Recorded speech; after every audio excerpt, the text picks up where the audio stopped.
Hello everybody, welcome to That's Football. I'm Mark Goldbridge. Absolutely no way in a million years was that a red card for Arsenal yesterday. But it's not just that. Bernardo Silva should have been sent off. And Ciso should have been sent off as well. Just week in, week out, these decisions keep happening. And I'm almost tired of it, but we have to talk about it because it's almost like people think this is going to solve itself. If you keep leaving your trainers in the kitchen and your dog keeps chewing them up and you keep coming in every morning going, oh my God, it's happened again. It's a disgrace. Stop leaving your trainers in the kitchen or train your dog not to do it. And this is what's happening with VAR. Like we keep, we're not VAR again, but it is absolutely terrible. It's ridiculous. And I've got a few things I want to say and I want to read the comments on this because I actually think what we've got are two major issues. We have a dictatorship in the PGMOL, which is run on fear and reputation, which is something that belongs in the 80s. You know, this used to go on in the 80s where people were protected by other people because they were scared of them. Why in 2025 do the PGMOL want to be linked to a reputation of organisations from the 80s where dictatorships and people were protected because people were in fear? Now, that's speculative, but it comes across, and I'll tell you why. The second thing I would say about VAR is that it's being run like it's the WWE, and the media have a big part to play in this as well. And I'll tell you why. You look at the Arsenal red card, and you look at the Liverpool and Ciso tackle on Endo, and you look at the Bernardo Silva one on Enzo Fernandez. You watch the commentary of that, and the Arsenal one, because it's the red card, they're straight in. Oh yeah, look at this. You know, they're like, you know, they're like a wrestling commentator. Oh, you look at the tombstone from the Undertaker. That's a career ender. They're talking about the Arsenal one like that because the referees played to the crowd with the red card, and the commentators are there to jump on it. You watch the Bernardo Silva one on Enzo Fernandez yesterday, which was worse. And he gives a yellow card, and the comment says like, yeah, it's probably a yellow card. And then you look at the Enciso one for Liverpool, and again, probably it's probably a yellow card. They're not they're just part of the drama. They're on board with it. They're not actually viewing the game like we view the game, where we go, hold on a minute, that Bernardo Silva tackle is out of control from behind and studs down the back of his leg. That's more of a red card than the Lewis Skelly one. But the commentators either aren't watching the game or are just not allowed to watch the game and have to follow a certain storyline. And it feels like every week, if you're into wrestling, like there's always a story and it's all scripted. It feels like every week that's what's going on. And certain teams get, are victimised, and other clubs are left alone. And we know what clubs they are. The big thing for me is that, let's go back to the Arsenal one first, is that is never... And fair play to Ian Wright doing that little video on TikTok. I mean, that needs to happen a lot more. I don't know, whether, I don't think he's mainstream anymore, Ian Wright. So that's probably why he does it. But he's absolutely correct. He said anybody who's played the game, and I'm not talking about Premier League, I'm talking any level of the game, knows that's not a red card. And it's not. I get it. If you're a Wolves fan, you want it to be a red card because you need the points. You're in a relegation battle. We can all put those glasses on. If it happens with Fulham today, I want a red card. That's complete and utter red tinted glasses bias. I get that. If it was the other way around, Arsenal fans would say the same. We've said this for years. That's the worst mistake you can make as a Wolves fan. You've been on the victim of VAR last year so many times. You can say we've benefited, but you should never back the PGMOL because you become part of the facilitator. It wasn't a red card. It's never a red card. And I was listening to Mike Dean, actually, and he was saying, for me, it's not a red card. But when I look at it and look at the still image, I can see why Michael Oliver's done it. And I'm like, what? Michael Oliver hasn't got VAR. He hasn't got a still image. He's seen it in real time, and his ego and, inability and incompetence has risen to the surface, and so has the red card. He hasn't seen a still image. He's seen it in real time. Michael Oliver's not a fly. He can't slow time down. He's seen it in real time and decided, because of how the players reacted or something, he's going to give a red card.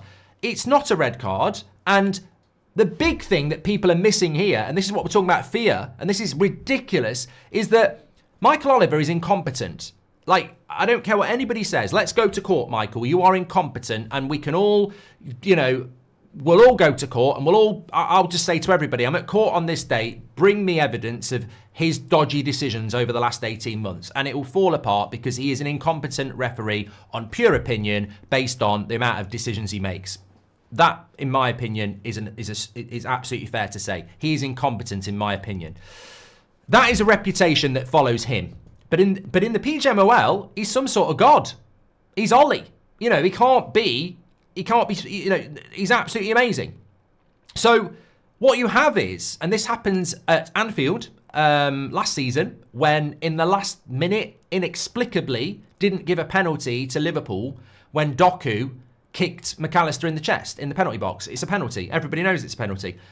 Doesn't even go to VAR, because VAR, he's going, you know, and they're like, yeah, Ollie, yeah. And he doesn't even go and have a look at it. Same thing happens yesterday. He pulls out a red card for a yellow card tackle.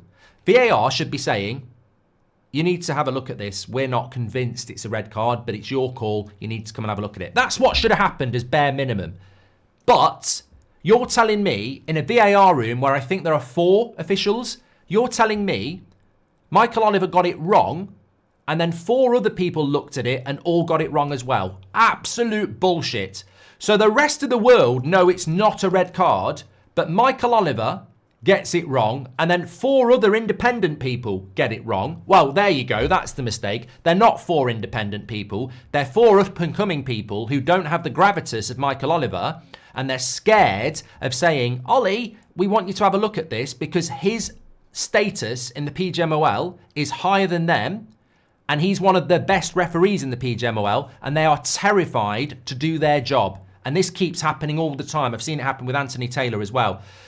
This is why I've said for a very long time, the PGMOL need to separate VAR and on-field referees. On-field referees and VAR are completely different jobs. They're not the same. It's like being a manager and a striker. They are not the same. There are different. You might have been a player and a striker, but you're not anymore because you're a manager and you can't play football anymore.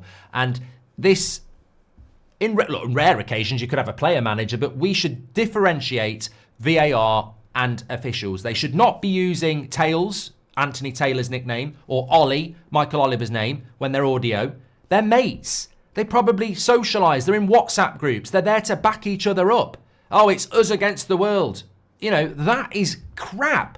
This is the best league in the world, the most watched league in the world, and the most lucrative league in the world.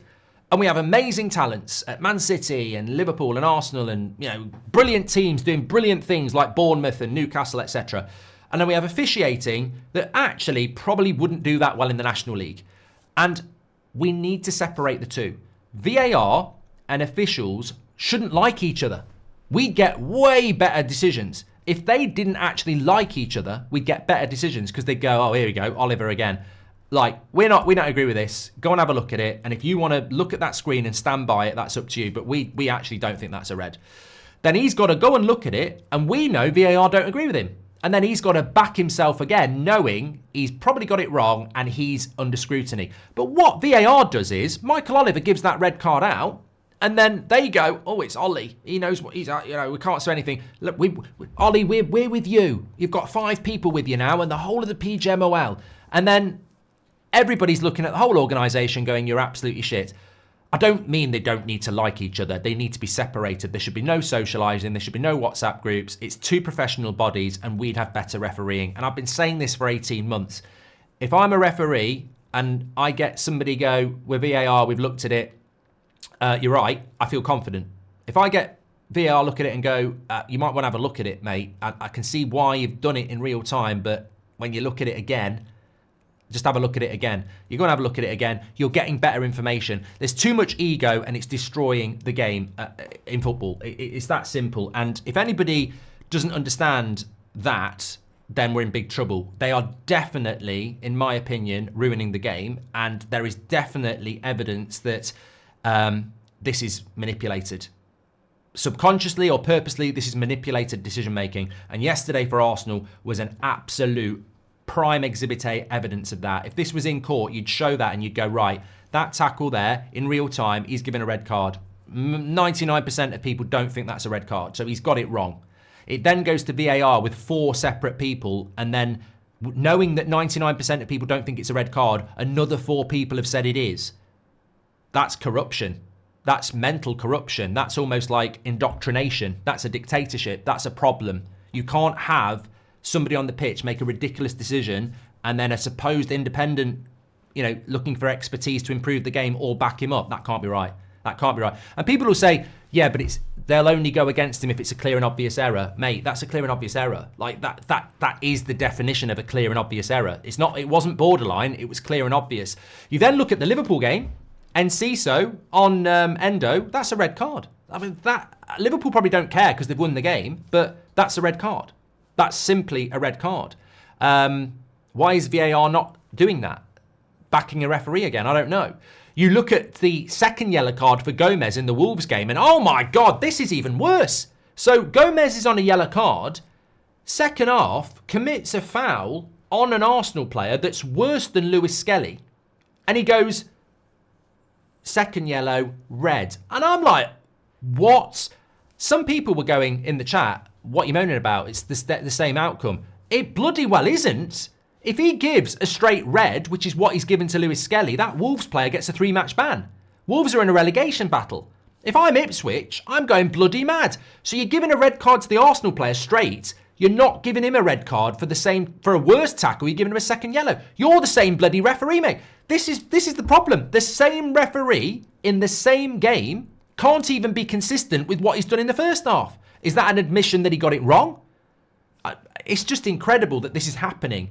And then, as I said, in the Man City-Chelsea game yesterday, it's just like Bernardo, out of all the red cards that could have happened, that's the worst one of the lot.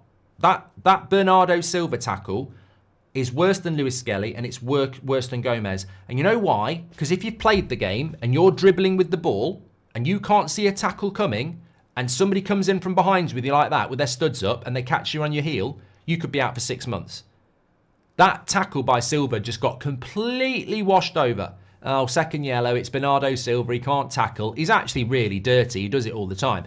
But if you'd watched the games over the weekend, like many of us did, and I saw that Bernardo Silva thing, the commentators never said anything. There's no articles this morning, there's not much on social media, but you watch it, and because we watch the game as fans, and we watch lots of games, and nothing against Man City, although at that point it was 2-1 and Chelsea would have had 20 minutes against 10 men. So Chelsea probably do have a very strong case to be moaning, actually, when you think about it. But just looking at the tackle itself and having seen what red cards have been given the weekend, I looked at it and I went, if anybody deserved a red card this weekend, it was that. Because that has all the components, if you know football. The player can't see the tackle, and when you can't see a tackle, you can't prepare for it. It's cowardly, it's from behind, he has got his studs up, he can't get near the ball, and he deliberately is hurting the player. That is all the components, whether it's soft or not, that's all the components for a red card. Nobody said anything, wasn't even discussed on any analysis I saw over the weekend either. So, again, the second thing I would say is we've got this scaremongering going on in the PGMOL, and they're absolutely useless.